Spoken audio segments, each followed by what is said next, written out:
Some time ago, I heard Tony Robbins speaking about leadership, and he said that one of the qualities of great leaders was that they see things as they are, not worse than they are, and that they see them better than they are. So let this land with you for a second. See them better than they are. Now, he doesn't mean faking reality or pretending that everything is perfect, not at all. However, our view of the world is always filtered through our identity, our past, our focus, our beliefs, and the more we repeat a way of seeing the world, the more it becomes habitual. We begin to live inside a story that feels permanent, even though we made it up. Now, this isn't just a philosophy. In psychology, this is known as perceptual filtering. Perceptual filtering is the process by which we subconsciously select, interpret information from our environment based on our experiences, personal experiences, beliefs, values, and cultural background. And it means that we subconsciously frame a situation and then only register the data that fits this frame. So if your frame is things are stuck, nothing's working, life is hard, you'll find evidence for that everywhere. But if your frame is things are shifting, opening, unfolding in my favor, you'll find that too. We don't see life as it is. We see life as we are, and we will always find what we are looking for. Where your focus goes, energy flows. So where is your attention going right now? Is it going to what's not working? To all the problems, what's missing? Or your attention is going to the things that are working out for you, the moments of alignment, joy. Now I want to be really clear here because this is where most people get confused. Shifting your focus to better feeling thoughts, as Abraham Hicks calls them, is not bypassing reality. If you're grieving, sit with it.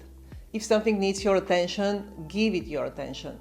Do not pretend that it's not there. You're not wrong for feeling what you're feeling, and you better feel it. But don't get stuck there. At some point we get to choose, where do I want to direct my energy from here? What story do I want to practice next? As Joe Dispenza teaches, when we rehearse new emotional states, we literally begin changing the chemistry of our brain and body. Our nervous system doesn't know the difference between what's vividly imagined and what's remembered. Which means your focus is a creative tool. So no, it's not about pretending, it's about redirecting. It's about choosing our next thoughts with care. And by the way, our thoughts are often not gentle or true anyway, so why don't we choose ones that uplift us? In my book, 100 Days to a More Aware You, I wrote about the exact same thing. We can tell better feeling stories about our life and life situations. We can consciously choose to focus on what we want to be, have, or do, instead of just perceiving our circumstances as they are right now. The key is, it is your choice. It is my choice, it is your choice. And yes, we can do the opposite too. We can focus on everything that's not working in our lives right now. We can indulge the voice of the ego that thrives on complaints. But what does this create? More of the same. You can talk about how slow things feel, or you can say, I am in a season of preparation. You can complain about what hasn't happened yet, or you can say, things are unfolding in the right timing.